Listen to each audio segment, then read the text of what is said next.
Hello there, and welcome to Gooner U, where there are no degrees because the learning never stops. I'm Dove, a TA here at Gooner U, and my friend Keith is our stalwart distinguished professor of Arsenal and football studies. Enter our classroom as we discuss the week's news involving Arsenal, Premier League, Champions League, international football, and sometimes MLS, because we're American. This week, Arsenal hosted Liverpool in the Premier League and then traveled to Fratton Park to face Portsmouth in our first FA Cup match of the season. Hello, Keith. Hello, Dove. Are you fully ensorcelled by the magic of the cup this weekend? I don't know that that's a word I know, but yes. Yeah, it's always the FA Cup's always a fun time of year. Yeah, Gesundheit. It was fun. A little nervy at the very beginning when they led the scoring so early. But yeah, no, it's fun. It's fun seeing clubs that I've never seen before that are in England. So yeah, I'd forgotten just how small Fratton Park was too. It's been a while since we've been down there.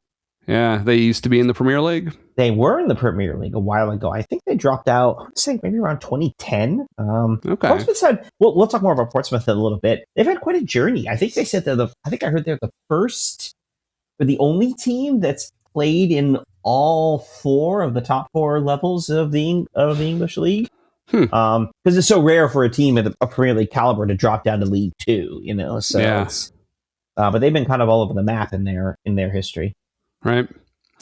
One quick note to anyone watching this on YouTube, or if you're listening to this in podcast form, then it's equally applicable to you if you want to check this out on YouTube. But what we've been doing for a few weeks now, maybe a little more than a few weeks, I've been cutting the show into segments where you'll see transitions, and on YouTube you'll even hear a little bit of a transition between them. And overall, that was the only thing that changed, was that there was kind of a short break in between the segments. What I'm going to start doing this week is I'm going to post those segments as their own separate videos. So if there's like one part of the show that you care about more than the rest, and that's what you want to watch this week, go ahead and try it. And, as always, anything that you watch that you see and you like, hit the like button and, share it with friends, comment, tell us what we're doing right, what we're doing wrong. If you like the idea of those, that'll always be welcome feedback. So and also in those comments, don't be afraid to tell Dove that you want us to do the transitions like Wayne's World. So yeah, exactly. Oh boy, I need to figure out a way to. I guess that's on you and me if we want to start doing that. So we got to do it live. So this week there's some contract news, right? Yes, some pleasant news, especially this actually came, I saw this when I woke up on Friday morning. So after it was the 9th, sorry. So yeah, Friday morning.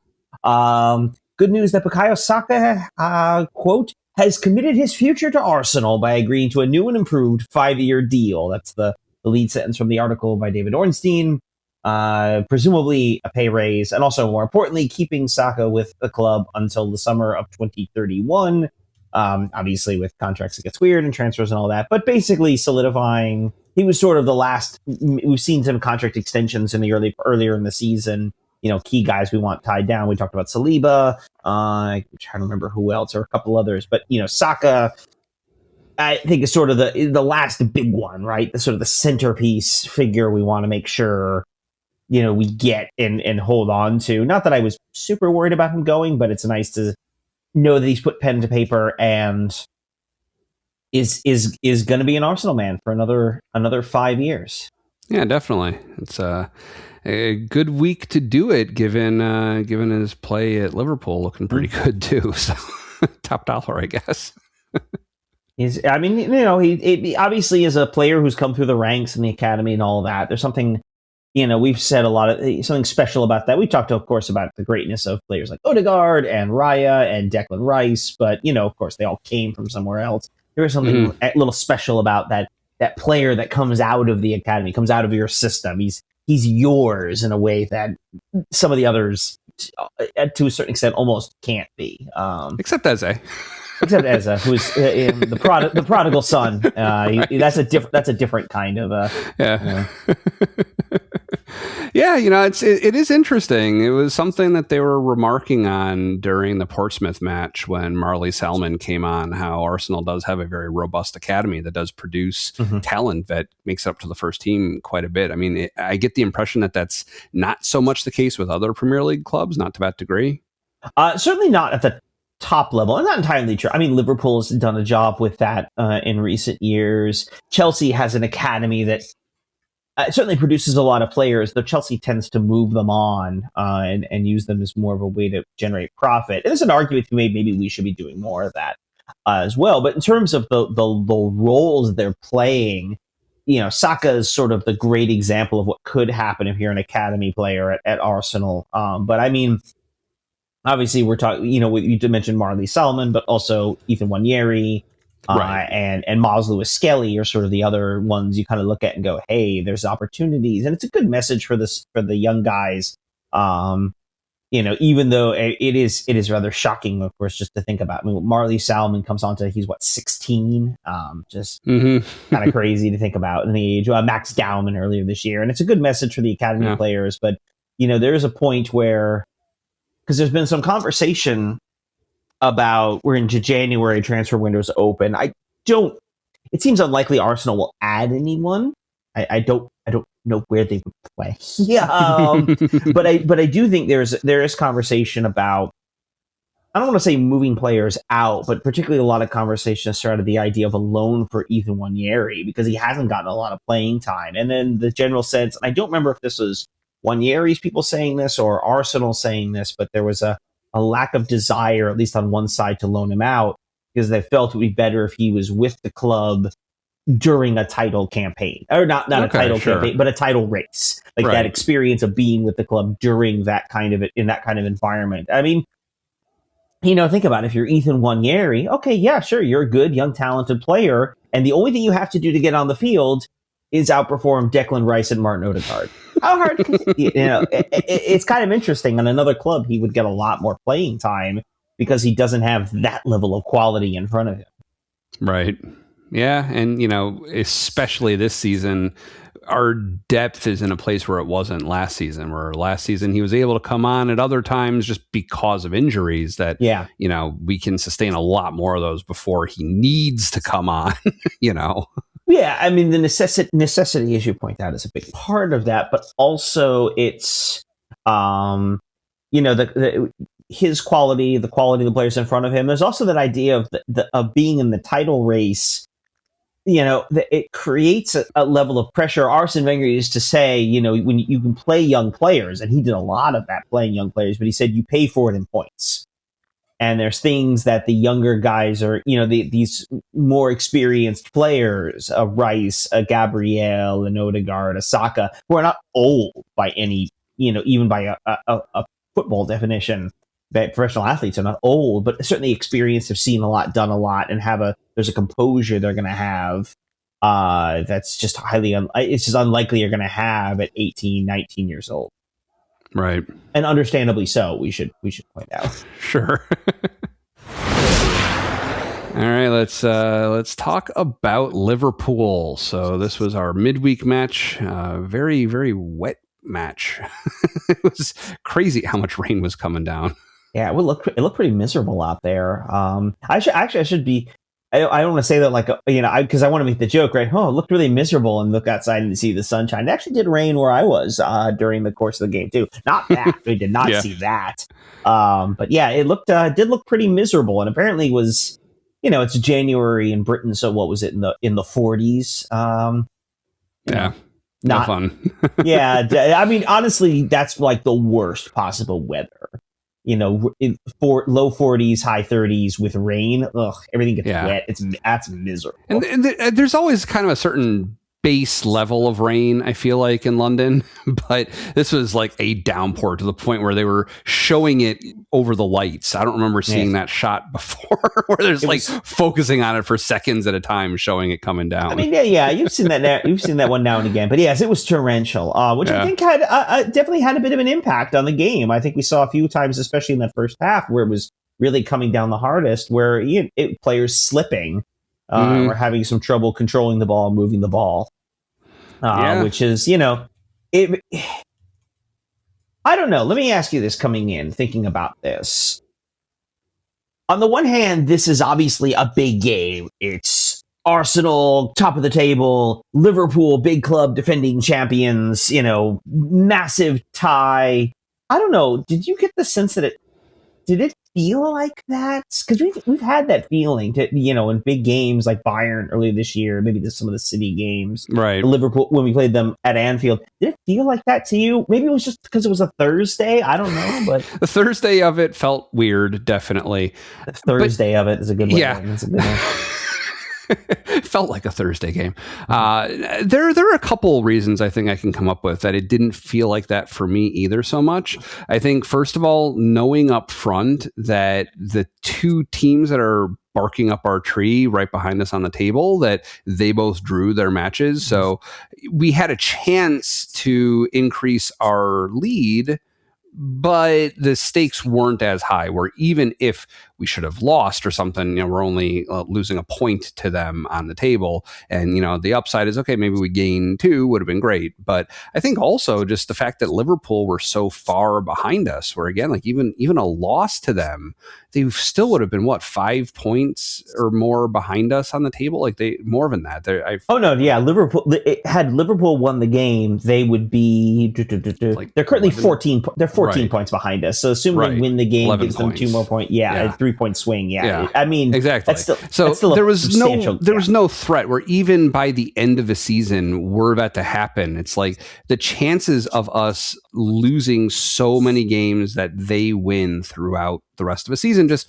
seemed low. That danger wasn't there. But the only reason I would say it maybe did feel a little bit like some of our City matches in recent memory have is the tensions ran high, and we'll definitely get to that a little bit toward the end when we're talking about some stoppage time antics. But the tension felt high. Like the teams felt like they were kind of on each other a bit. Like you had the Van Dijk starting a scuffle a little bit because there was a player down and we didn't play the ball out, which you don't do a lot of a time when you have the advantage and it's not like a serious injury. If there's no head injury, the referee doesn't blow the whistle. But it was like those types of things. It felt like they were making confrontations that wouldn't have otherwise in other circumstances been so, that's an interesting one to talk about, that sort of little dust up about playing the ball and not playing the ball out. It does feel to me, because it used to be that was the general expectation. If a player was down, you played the ball out, and everyone just kind of waited for him to receive treatment.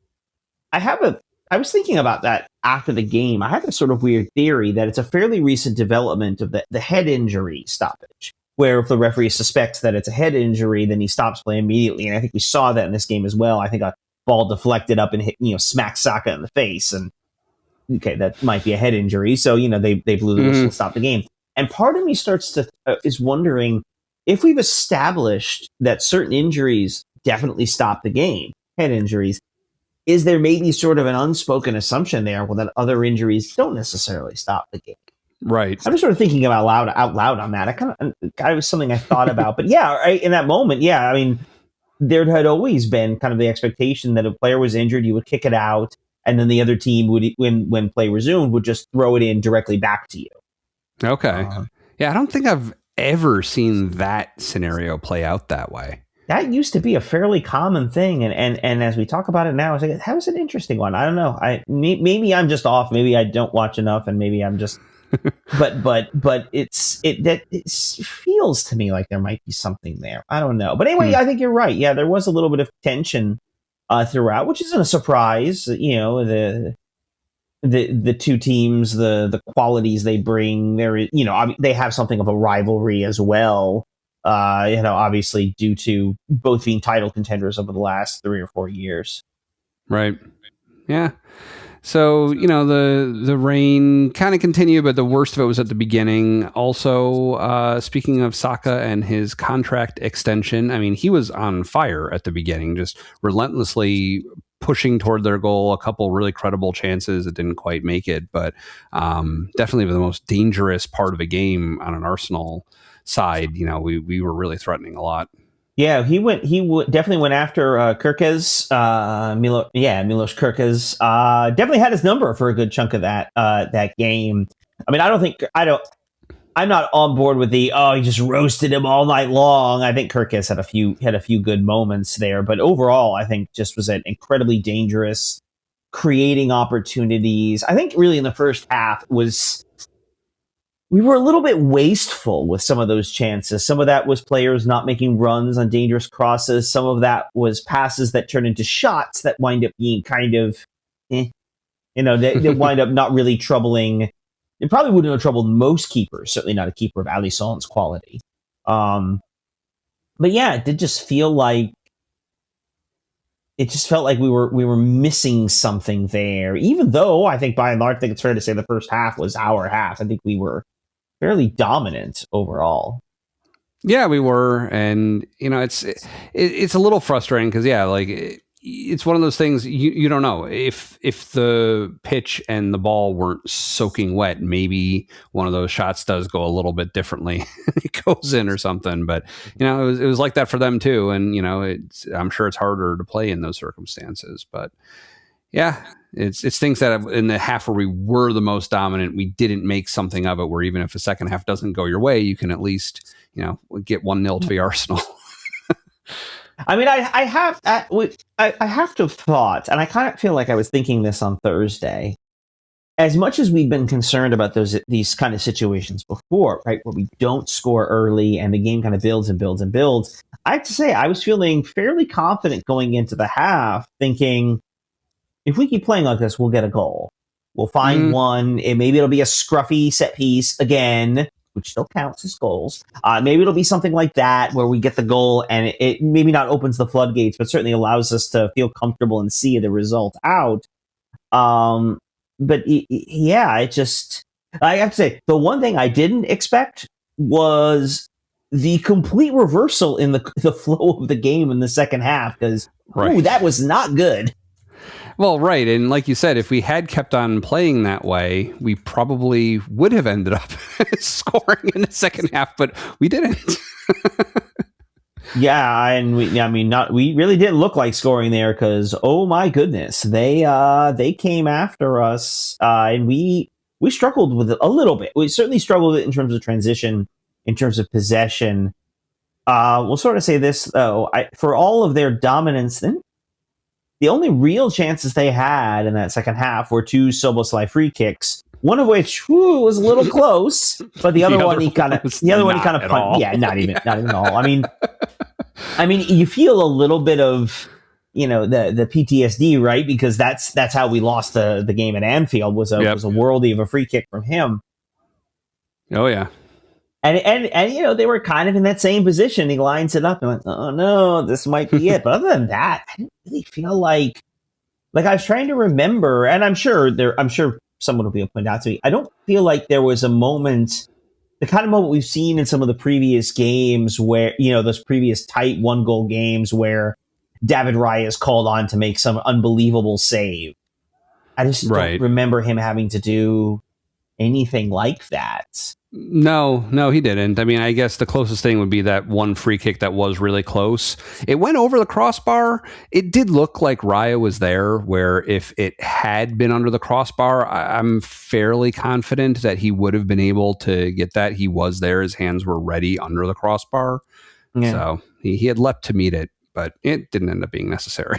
I mean, I'll just because I pulled this up out of curiosity. This is ESPN, so I don't know, maybe the Premier League or someone else is different. Liverpool had 0 shots on goal for the game, period. 8 attempts, but 0 on target. We had 4 on goal, which, I mean, I feel like they all look the same thing. Slow rollers right to Alisson's hands, I think. But yep.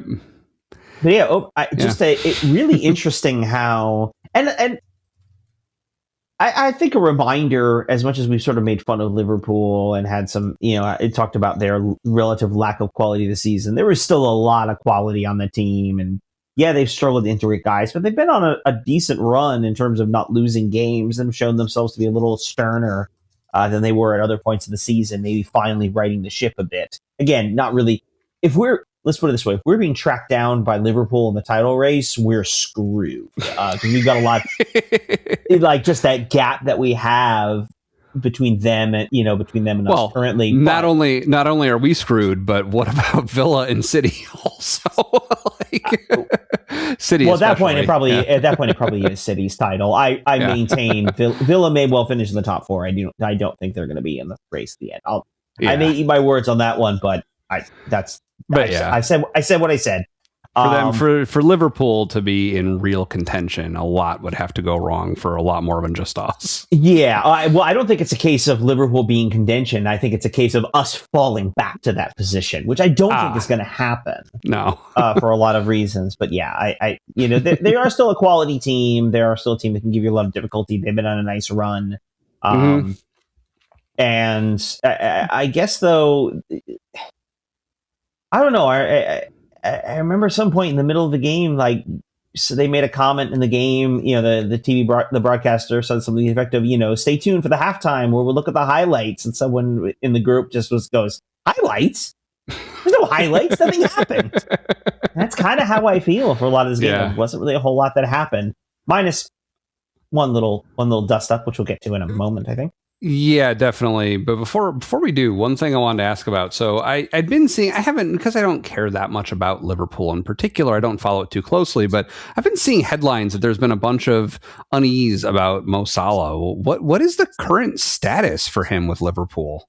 Well, so currently he is not there. He's in Morocco playing with Egypt at the African Cup of Nations. Okay. So that's the reason that he wasn't at this match. Right. He's there. Egypt won yesterday, yesterday being Saturday. I believe they're into the semifinals now, which isn't a surprise. They're typically a very strong African side.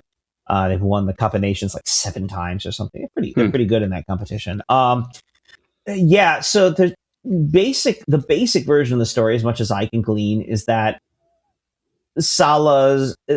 every athlete finally faces that point where the skill level drops, and for some, it's like falling off a cliff. And Salah might be kind of going over the cliff this year, but spent a lot of time still playing. I'm sure the expectation or the hope was he would sort of play himself out of the slump, and he kind of hasn't done that.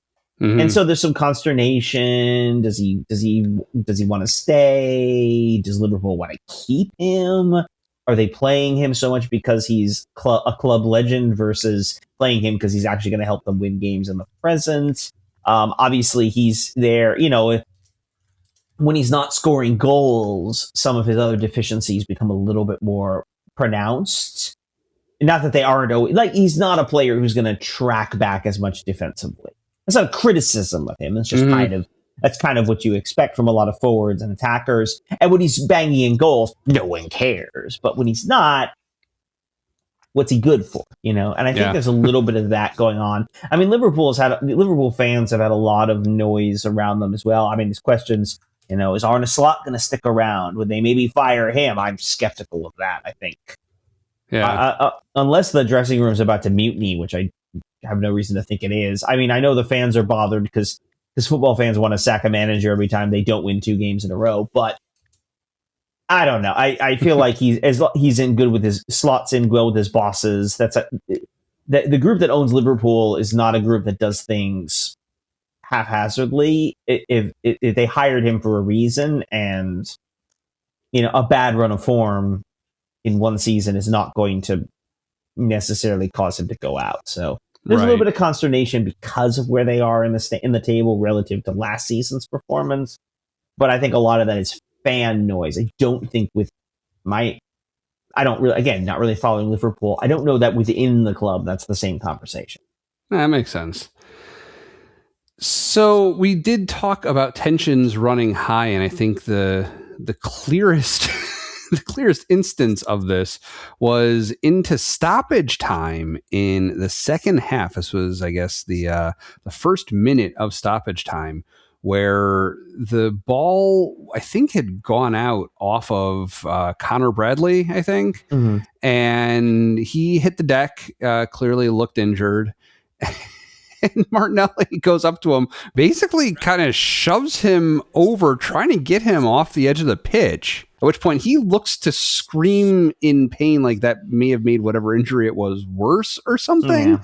And Martinelli is given a yellow card, and I can't really say I disagree. I don't know what he was thinking, what he was trying to accomplish. Well, so here's partly what you see. The setup for the play was a little more. There's a little more than that. So Okay. they both sort of go up for the ball. Bradley Right. lands awkwardly, and you can tell, now obviously because we're watching on TV and not in the middle of it. Bradley goes down, clearly in pain. Clearly, I mean, not a lot of contact. Kind of non-contact knee injury, which is not good. That's that it sucks. We hate to see guys injured, as always. Mm-hmm. But he's there in pain. Martinelli wants to throw the ball in and get the game on, but he's down in pain, and we talk about stoppages to injuries. If the ball's out, the referee is usually just going to stop the game right there. We're not going to let you restart it while there's a man injured. There is also a moment, and this may be a what I see says more about me than what actually happened, but is sort of his flopping around in pain, which I don't mean pejoratively. Please, Bradley kind of puts himself kind of back onto the fields. Oh. And so what Martinelli's trying to do, he's not trying to pick him up, he's trying to push him off. Right. The idea being that if he's on the field, they have to stop the play and he has to get treatment. If he's off the field, they can keep playing because the physical team the physios can run out and deal with him right there on the side, right there off the sideline. Right. And of course that led to a lot of pushing and shoving and all of that. There's been a lot of noise about that in the aftermath. And let me say first and foremost, the yellow card was perfectly appropriate for that. I think that's perfectly fair. Supposedly on the British broadcast, one of the commentators was Phil Neville, former Manchester United player, which you can make of that what you will. But apparently basically suggested that one of the Liverpool players should come over and like punch Martinelli. Which is a statement of questionable. I can offer a qualified defense of it about the idea of protecting your teammates, but frankly, it was kind of a dumb thing to say. There was other dumb commentary about retroactive red cards. That's a lot of. I'll say this. Wait, a retroactive red card against Neville? No, against Martinelli. That'd be really something. No, against Martinelli. Okay. Yeah, I mean, so I think it's one of those where there's so much noise, but if you talk to the people involved, I mean, this was Arne Slot post-game. So again, he probably hasn't had a lot of time to think about it. It was post-match press conference, so he's got a lot of things. And so here's his quote. This is an athletic piece on dealing with some of the post-game stuff, the lack of disciplinary action. But this was Slot. I don't know Gabriel Martinelli, but he comes across as a nice guy. I think the problem for him is, and it's a problem in general in football, that there is so much time wasting and players pretending they're injured in the final parts of the game. You can then sometimes be annoyed if you want to score a goal that you think the player is time wasting. Mm-hmm. Later on in the quote, he said, charitable on his part. Later on, he says, I'm 100% sure that if he knew what the injury might be, that he would never do what he did. But it doesn't look great if Connor has the injury, which we fear he might have.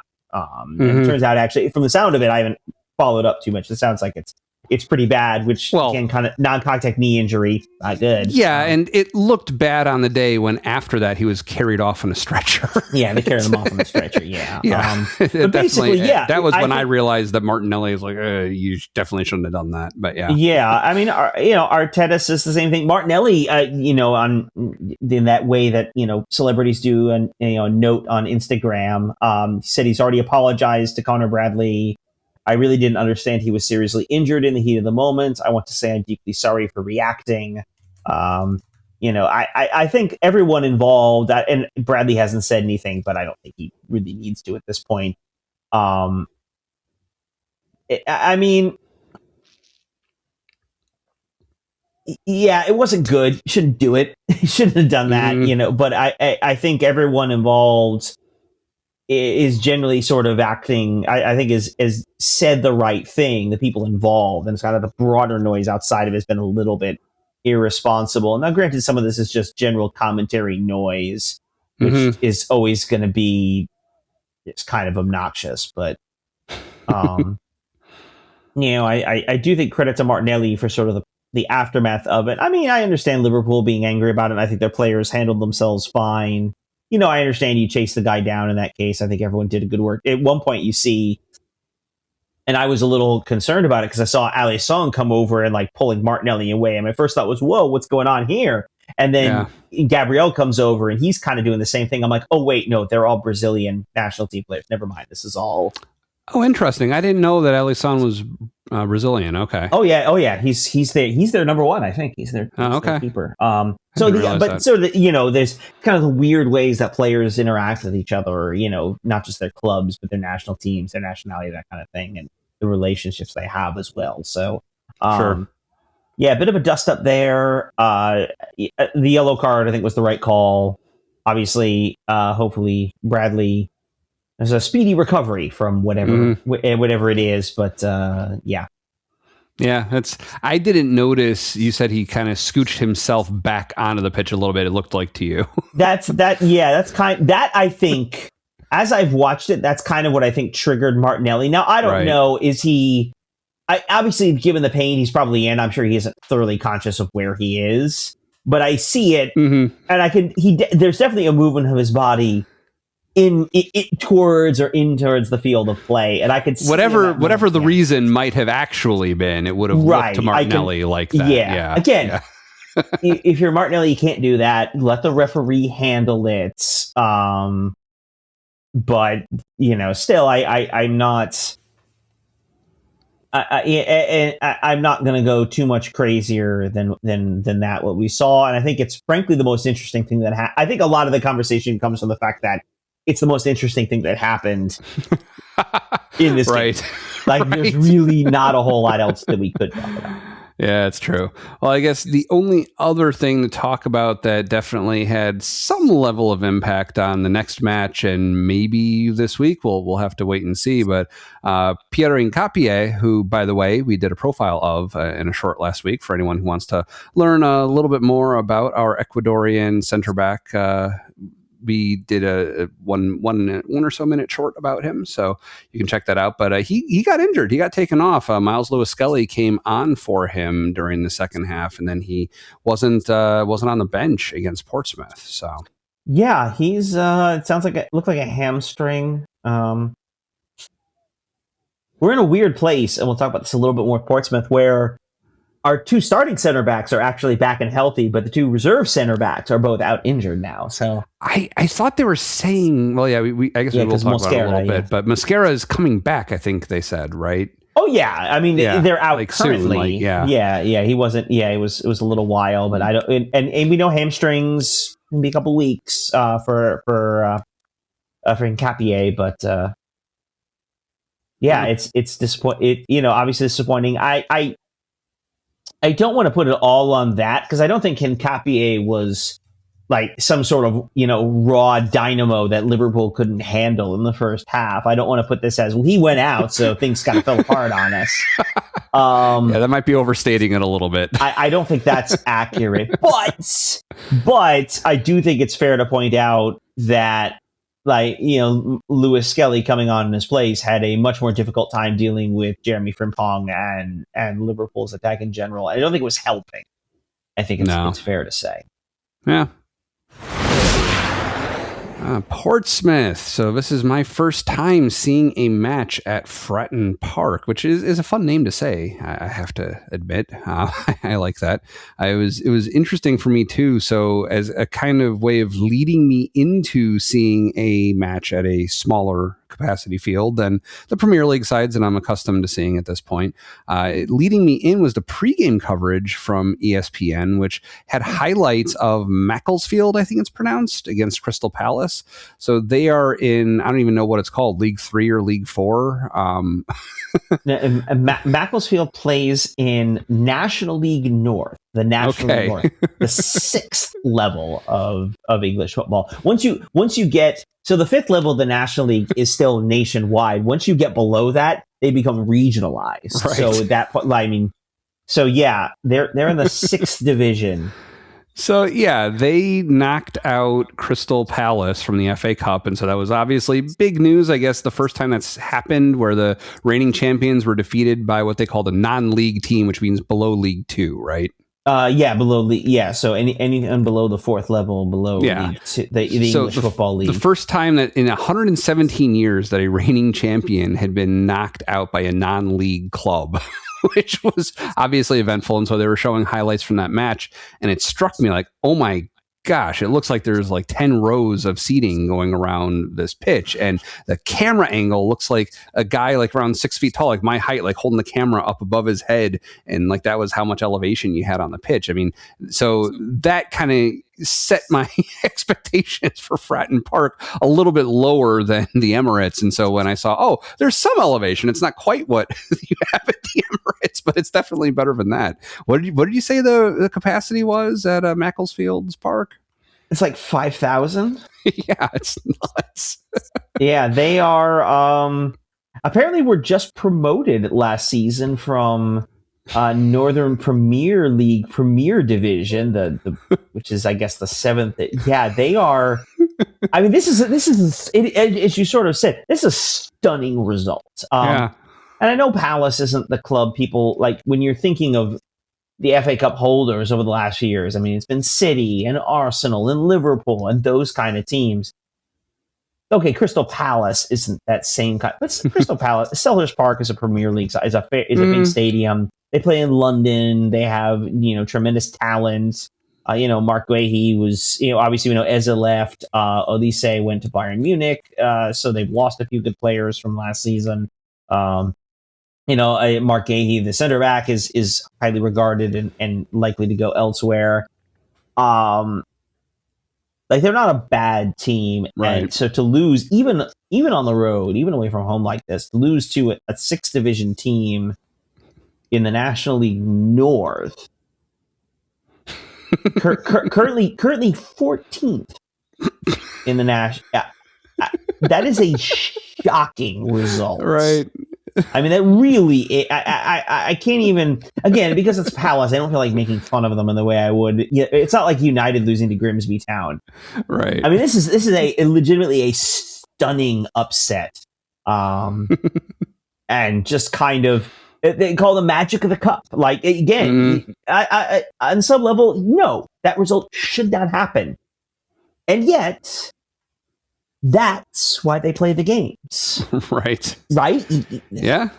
Yeah, no, that makes sense. And so not only did they set my expectations for the park, but also kind of going into it, it's like, I generally have gone into cup matches when we're playing a down league team more or less expecting certain victory, but that kind of put that off kilter a little bit, right? And then we have, after only a couple minutes, we have the opening goal scored by, I don't remember his first name, but Bishop from Portsmouth sinks a rebounded goal, and we're on the back foot all of a sudden. Yeah, so that's Colby Bishop. I almost called him Connor because we were just talking. There were actually 3 Connors that played for them today. None of them was named Bishop. Colby Bishop scored Portsmouth's goal. So I have a confession to make. I didn't actually watch the first 10 minutes of this game. My trip in to the pub was diverted by the Houston Marathon. Oh. Which shut down one of the main roads that would have led me there. And I spent about 10 minutes trying to make a left-hand turn and not being able to because there were cop cars and runners there. I eventually made it around and made my way there. But now, could you have pulled over and parked and just joined the marathon and made it on foot to the pub? Well, the thing is, I had to cross the marathon. I had to go through them is the problem. So it's like when you're at Disney World and there's a parade going on and you're just out of luck until that thing is over. Yeah. Yeah. I mean, yeah. So I did not see that goal or our equalizer later, shortly thereafter. But yeah, in terms of the goal, I mean, watching the replay, and we'll talk about the performance in general, which, let's be honest, was not anything to write home about. We joked about nothing really happening in the Liverpool game. Not a whole lot of note really happened in this one either. But I think a lot of that comes down to the rotation of the lineup that we'll see, but also I think we got caught napping a little bit on that one. It was a shot that went in, hit the post, and kind of went to a player who should have been marked and wasn't. And credit to him for taking that opportunity and burying it. Yeah. And we gave up a couple chances like that throughout the match where there was just someone unmarked in a dangerous spot. They didn't convert the others, but there's at least one more I can think of where I saw it. It's one of those where you like see him running into space in the top of the box, like they're going to get the ball to him and he's going to get off a shot. Luckily, they just weren't on target attempts, but yeah. Yeah, and I think too, take a look at that lineup we ran out there, though. We didn't mention this already. In a sense, I think it says, as much as you want to say, well, you got to respect the opposition. Look, we threw plenty of talent on the field. We respected the opposition. And it says a lot about where this particular game sort of fits in our pecking order for where we are in the season. But we rotated the entire side for the entire starting lineup for the last game, minus Gabriel. Partly because, as we mentioned, we only had 2 healthy center backs. Right. Him and Saliba, and so one of them had to sit. You got Kepa, you got Miles at left back, Christian Norgard's playing center back, Ben White's back. Wanyeri gets the start in the center, Marino as a midfielder, not a striker. Eza, who kind of was in witness protection for a little bit there. Martinelli's back, Jesus, Madueke. That's not a lineup of guys that have gotten a lot of time. And I think that was a big part of the performance or lack of performance I think we had. It's a bunch of guys who haven't played a lot, certainly haven't played a lot together.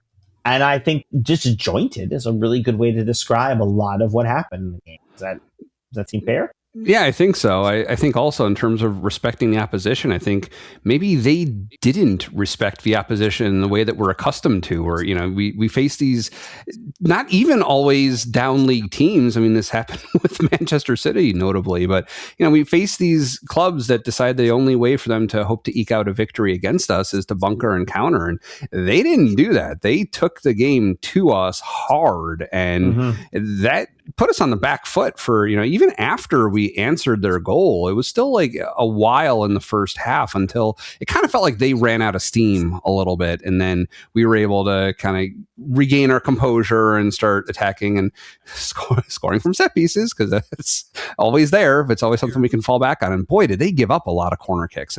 That's something we've seen from other teams, like some of the smaller teams that we faced in the Champions League, for instance, where it's like you see them taking these massive efforts, not giving up a corner kick until midway through the second half or something. They gave us a lot of corner kick opportunities too. Think about how we've looked at some of the games where we talk about how we've, struggled in the games, and these are all the games that we won over the course of the, of the holidays, or even looking back to like the Chelsea draw or the Villa loss. A lot of the times the struggle is since we don't get those set pieces, we don't have lots of corners, and it is such an important part of our game. But you're right; they did not bunker, which is what I would have expected. They came and played a high line. They came after us. They were not. They were going to play, and fair play to them. Respect for trying that way. Obviously, the massive gap in terms of the qualities of the roster, the team standings, the financial side, all of that's true. But they came out and kind of said, we're going to play our game, and they got a goal for it. And then I don't think it's. You look at where we ultimately got the goals back, and thinking about going into halftime up 2-1. So thinking about the 2 goals we got there in the first half. Again, as you said, set pieces. We didn't rip them apart in open play. We didn't push the ball to the midfield. I don't think we really strung together too many passes that often. No. But it's so nice to have that set piece thing in your back pocket, and then they get the bouncing ball that first goes to Norgard, then turns into the own goal. So, right. This season's perfect Arsenal goal, right? An own goal off a set piece. Yeah, exactly. Put two great tastes that taste great together. I know. And then Martinelli with the header off a corner from Madueke, and it's 2-1. And you kind of hit the half and go, oh, okay. We're fine. Mostly. There is enough of a chance that they might have scored. I wasn't because they'd already scored against us, I would have been more comfortable with a 1-0 margin than a 2-1 margin. I was relieved when we finally got that second goal, but yeah. Second marginal goal, the third goal for us, but yeah. Okay, yeah. So we hit the second half there. Yeah, again, same kind of thing. Free kick cross. I mean, great set. A quick restart on there. Jesus makes an excellent pass. Martinelli's there to finish nicely. It's 3-1. He almost had another goal, by the way, in the first half, just after his first one, where he had the shot that he slipped on the attempt. So instead of curling around the keeper, kind of just curled wide of the post. Yeah. Oh, that was so tantalizing. That was tough. Yeah. And then I mean, really, Martinelli is the one who kind of puts this one away. It's weird for a hat trick because, by the way, he then heads in another corner in the 72nd minute, so he finishes off the hat trick. For a hat trick, it doesn't feel like Martinelli's being celebrated in quite the same way, like the same way we did with Eze when he scored the hat trick against Spurs. And I know some of that it's the competition and the stage and the opposition and all that, but some of it I think is just he bangs in 3 corners or 2 corners. Like it almost doesn't feel like he did the same kind of thing. But it's not as heroic. Not quite as heroic, but he did it. But good to get on those 2 balls, the 2 corners, and then good to get on the cross as well. Had another opportunity. In a day of indifferent performances, I thought he was good. Yeah, it was. And, it's funny. They were talking on the broadcast about, first of all, how obviously we're good at scoring off of set pieces. Apparently, they're also notoriously bad at defending them, which you could see because Martinelli scored those 2 headers from like basically the exact same run. Like he did the same thing both times. And even there was another one that he didn't quite connect on. But it was, they just weren't their heads weren't in it at that point or something. I don't know. Heads or hearts. Well, I think the first one, the goal, essentially the winning goal. I think it was that one. The keeper's in the net when the ball gets that's that's not good. That's not where you're. If you're in the net and you touch the ball, you know what that means, right? Yes, this is something that I go over in the keeper clinics with my 8 and 9-year-olds. Yeah. I know.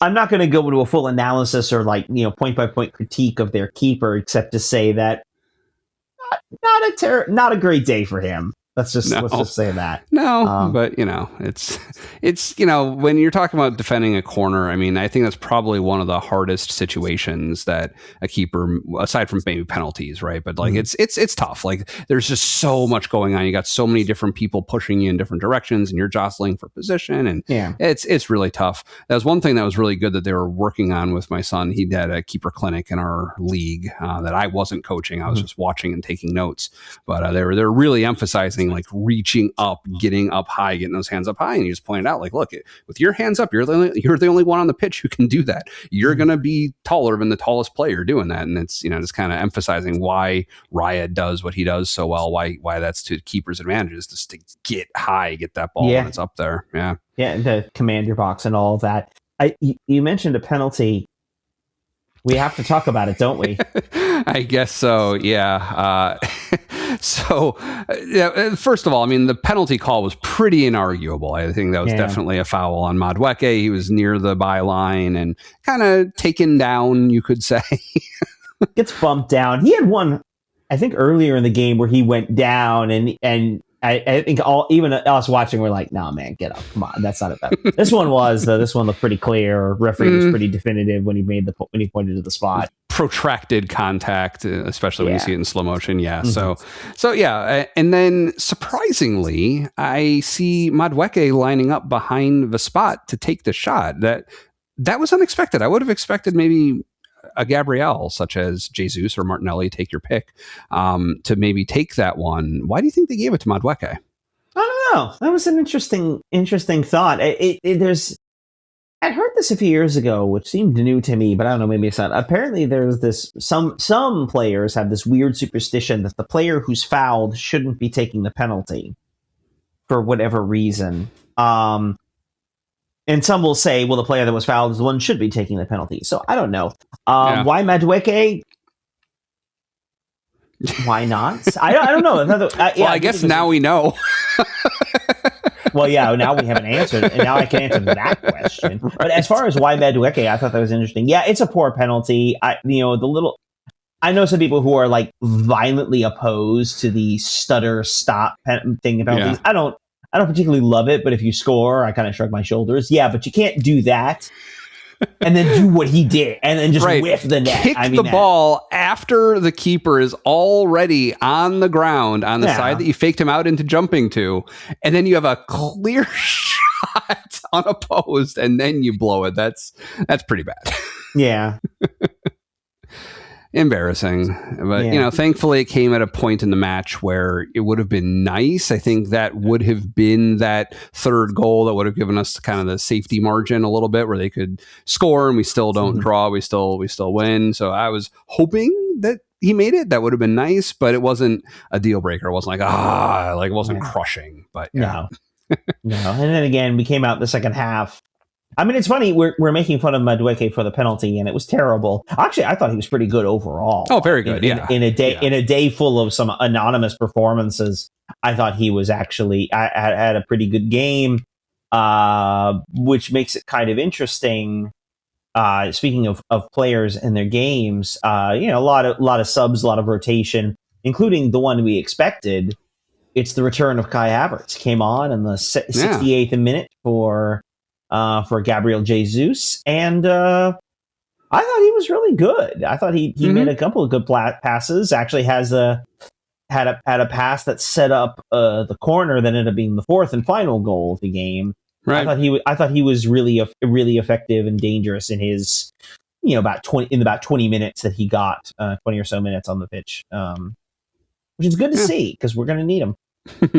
So let me ask you, you had mentioned something about Eze and witness protection, and I'd seen something not too long ago just commenting on that he's in the doghouse or something, like he isn't, it's some intentional decision on Arteta's part that he hasn't been playing. Was he just not performing well in practices? I know that's sometimes why we've seen that, like with Emile Smith-Rowe, for instance, comes to mind, like he didn't play a lot, and that was the reason we'd heard why. I think with Eze, I think it's, as talented a player he is, I think we talked about this a little bit when he was acquired. He's a guy who doesn't really quite fit what Arsenal does. He's a different kind of player, and there's value in that, and he can do some things that are still valuable. But I think that the moment everyone's pointing to, and I don't think it's unfair, was the goal that the goal we conceded to Villa, not in Villa Park, not the winner, but the one earlier in the game where we went down. And he's very clearly not tracking back, not covering his man. And I suspect there's a little bit of that that's a little bit emblematic of some of the holes in his game, at least as far as what Arteta wants. And then, of course, we hit this stretch, right, in the holidays. We're playing a lot, and we don't see much of him. And he's not really playing a lot. And some of that is, and, the doghouse is probably a little overstating it. But the idea is that he's not giving the manager what he needs to see. Like, we talk about that being in training, but sometimes it's within the games, too.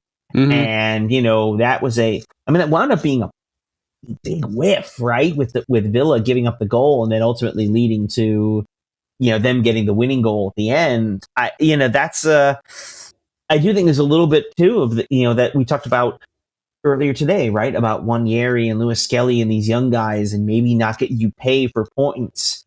That with the margin so tight, I think Arteta kind of looks at that and says, I don't want to pay for those points. You're not doing the things you need to be doing, or all the things we need to do for you. And or at the very least, other players are doing them better. I mean, we've come out with a bunch of wins in that stretch, so it's hard to say that it's necessarily the wrong thing. And I have to say today, and I mean, I like the guy, but I thought he was frankly anonymous today.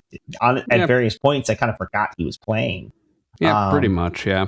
Which isn't ideal. Again, there were a lot of questionable performances and a lot of guys who you can understand why they're on the bench. And I don't want to overstate it and say, these guys suck, we should probably sell them all. I don't think that's true.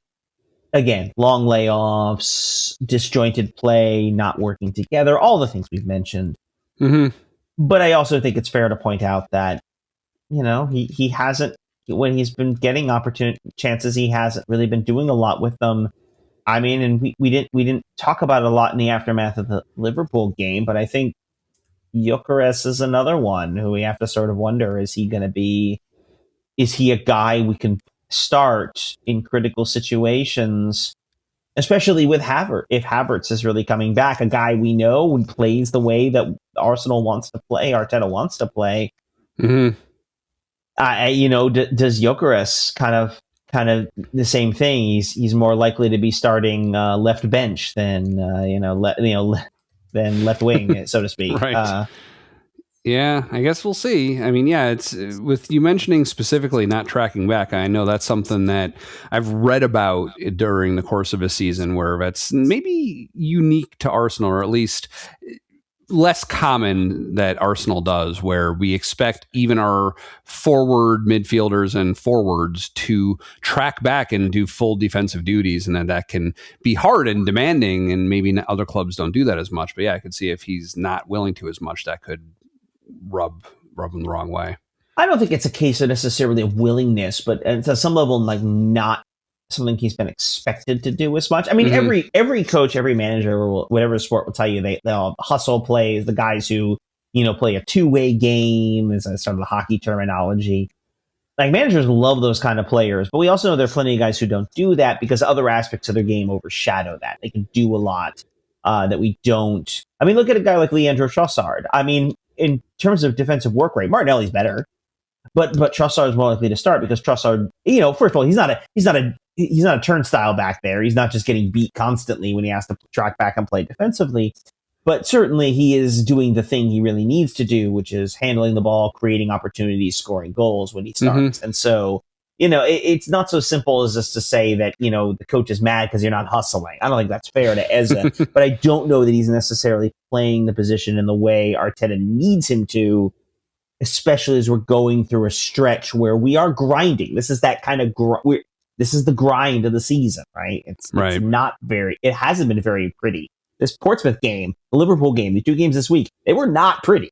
There's a lot. There's a lot to those games. You're just gonna, when the story of this season is written and the movie is playing out, these are gonna kind of get thrown in as a mention later. Oh yeah, and then we beat Portsmouth. Yeah, that was fun. And on to the next, yeah, like they're just not gonna talk about it very much.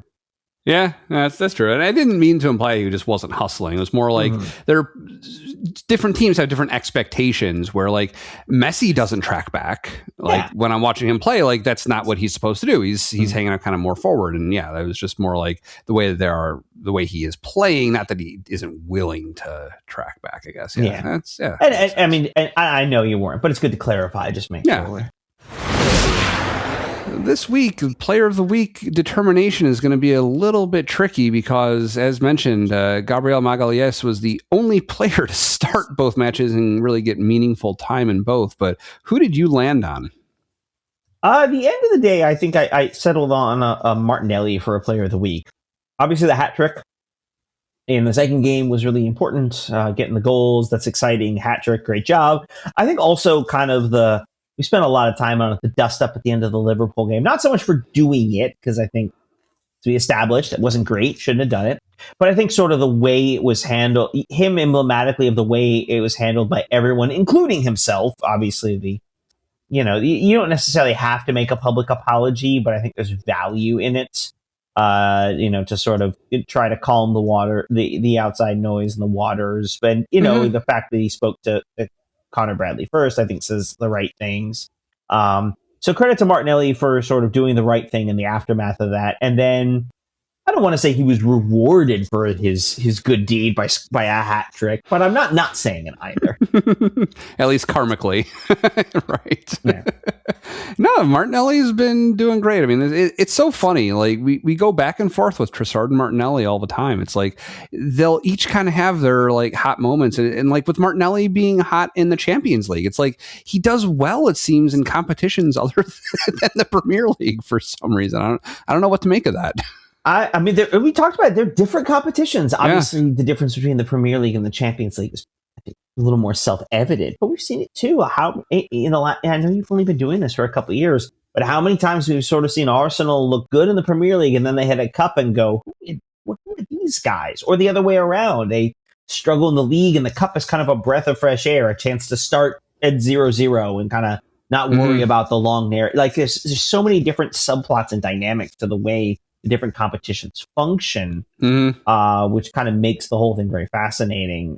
Part of what makes the whole thing fascinating is, as a manager, right, the man manager finding the players. When you're Arsenal, right, you essentially have too many players. How do you find the players who are going to excel in those circumstances based on the setting, the opponent, the competition, all of that? Right. So, how about for you? It sounds like it wasn't Martinelli. Martinelli wasn't your pick for the player this week.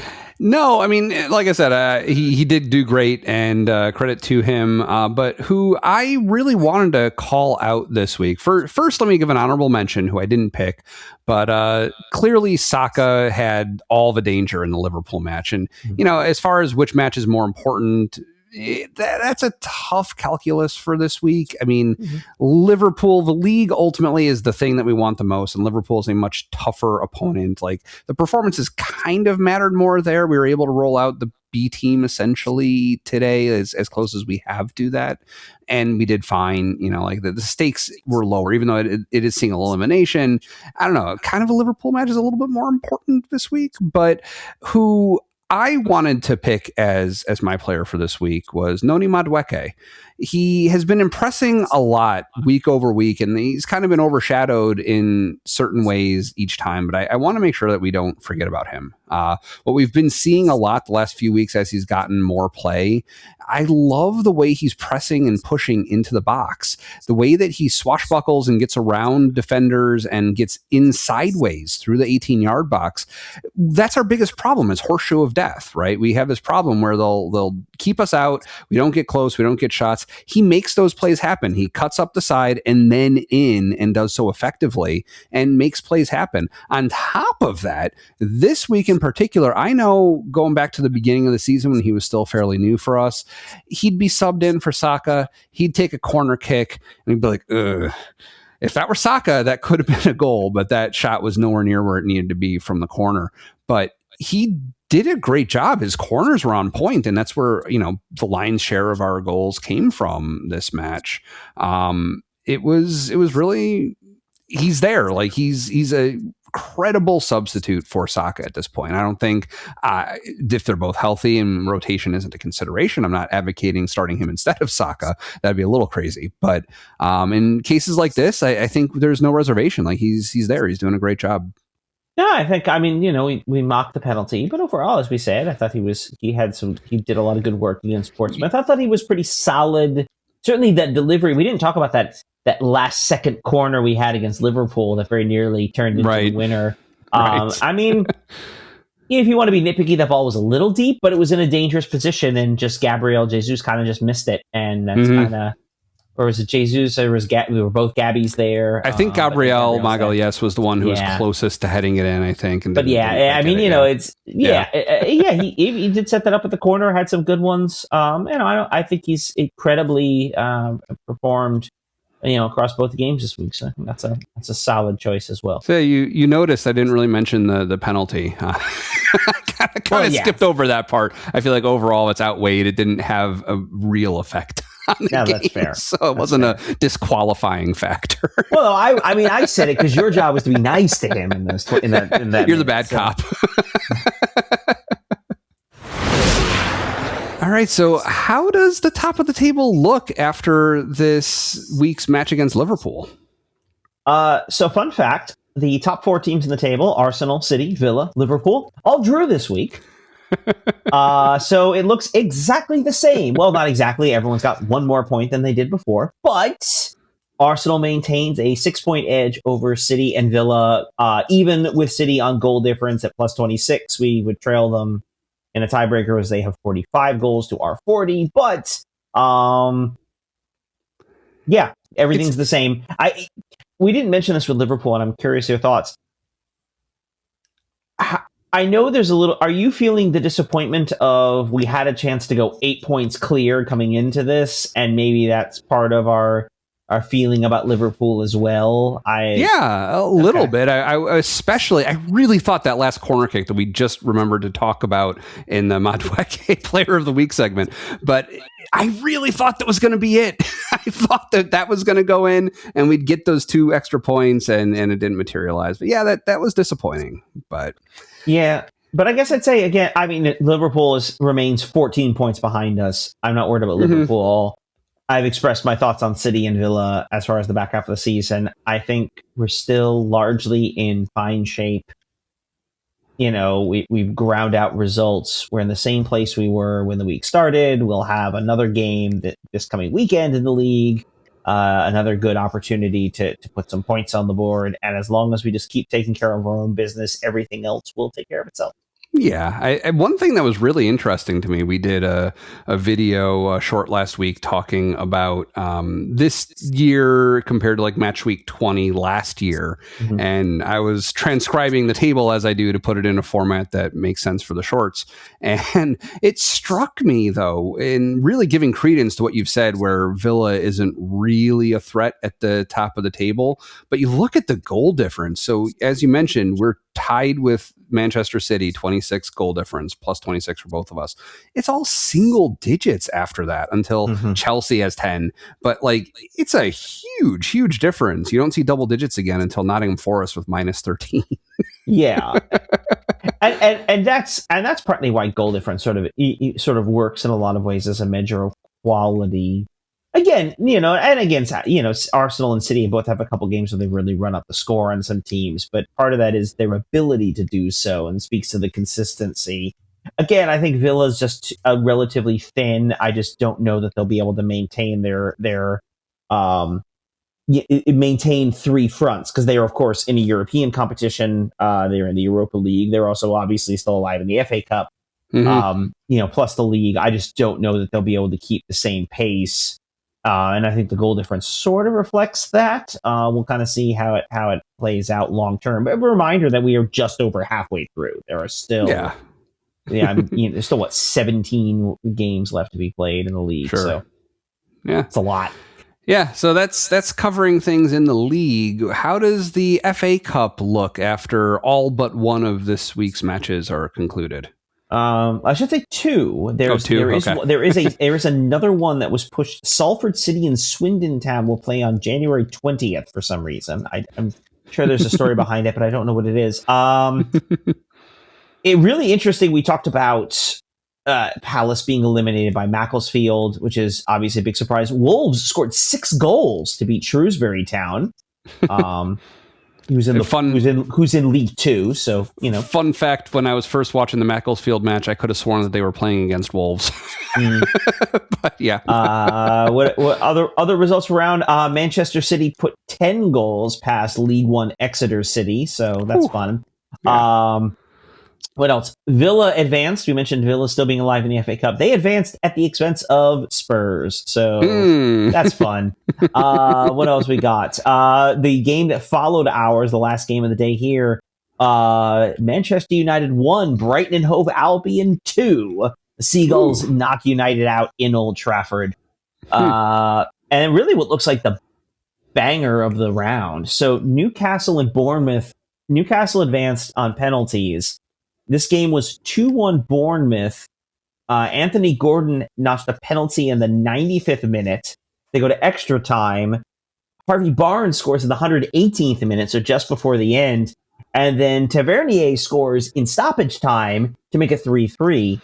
They then proceed to go to 9 rounds of penalties before Newcastle finally wins 7-6. So bonkers game there. Wow. Sounds like that one was a lot of fun. And then, by the way, since we're looking ahead, the draw for the next round of the FA Cup will be tomorrow, approximately 6:30 in the UK, 6:30 p.m. in the UK. It'll be done right before the Liverpool Barnsley game in Anfield, which for those of you here in the States, that is 1:30 Eastern, 12:30 Central about. So yeah, if you're curious, be Monday or today, as you are no earlier than listening to this. Yes, on Monday. So if it hasn't happened yet as you watch this, that's when it'll happen. Or you could just check the club's website. They'll have it by 1:35 or whenever. It's shortly after it happens. All right. So what is coming up for next week? So Arsenal begins a fascinating stretch here. The game against Portsmouth was their first of 4 consecutive games in 4 different competitions. And here's the kicker. Apparently for the first time in history, at least of an English club, I hope this is true. I heard it somewhere. I hope it's true. For the first time for an English club, all 4 of those matches are away from home. as it's the first time in history that I'm not sure about. I know it's true, at least for Arsenal. So for this week, obviously we opened FA Cup at Fratton Park at Portsmouth. On Wednesday, we will play the first leg of the semi-final, first leg of the Carabao Cup semi-final. We will be at Chelsea. The second leg at the Emirates will be in February. So first leg there should be Chelsea's first game under their new manager, whose name I'm going to mispronounce. Liam, is it Rossignol?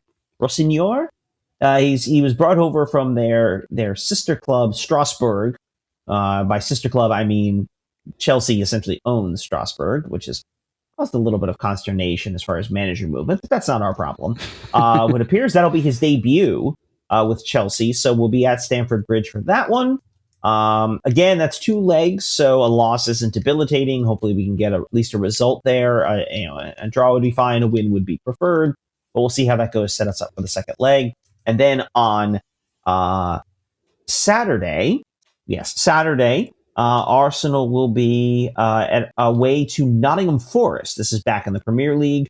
The third consecutive game against Forest with a different manager. We saw Ange Postecoglou, who had replaced Nuno Espirito Santo. Ange was shortly fired thereafter. And I do believe, oh my gosh, I just had it in my head and then I blanked on it. I do believe it is Sean Dyche, who is the Forest manager. Yes, Sean Dyche is there. So look forward to a thrilling, scrappy, unpleasant performance all around. But again, 3 points will be 3 points. So wasn't Sean Dyche just appointed manager of like Everton or something a couple of years ago, like as we played them? Oh, he's one of those managers who kind of cycles his way through a bunch of teams in the league. And yes, we got him in the new manager bounce. Now he's been there for a few months at this point. Okay. And helped Forest kind of right the ship a little bit after a pretty dreadful start. But we know how difficult that can be. Obviously, it's an away match, and hopefully we can at least put some pressure. I don't see where their game was, City's game that weekend, but hopefully if they're after us, we can put some pressure on them to match our results. So busy week. Away in the Carabao Cup to Chelsea, away in the league to Forest. And then, of course, the fourth one, Champions League, Inter Milan, but that'll be next week. We'll talk about that later. Yeah, definitely. And as a note for streamers out there, I guess for everybody, the Carabao Cup is on Paramount Plus, and then Forest, it looks like NBC is going to have that one. So same day streaming on Peacock, that typically means, and it's on broadcast over the air television in the US. At least that's what it says now. Who knows what it'll be? Of course, always subject to change as we sit here today. Thanks for joining us at Gooner U. If you're watching us on YouTube, you can also listen to the podcast version of our show on Apple, Spotify, and some other places. If you're only listening, try watching us on YouTube with the link in the show notes. Your homework for today is to comment on one of our videos on YouTube, TikTok, wherever you feel like. We record the show using Zencaster. If you'd like to try it out, you can support Gooner U by signing up using the link in the description, which also has links to everything we talked about and our socials. Again, my name is Dove, and you can find me on Twitter at Dove Frankel. With me, as always, is Keith, and you can find him in a pub watching Arsenal matches. Macclesfield.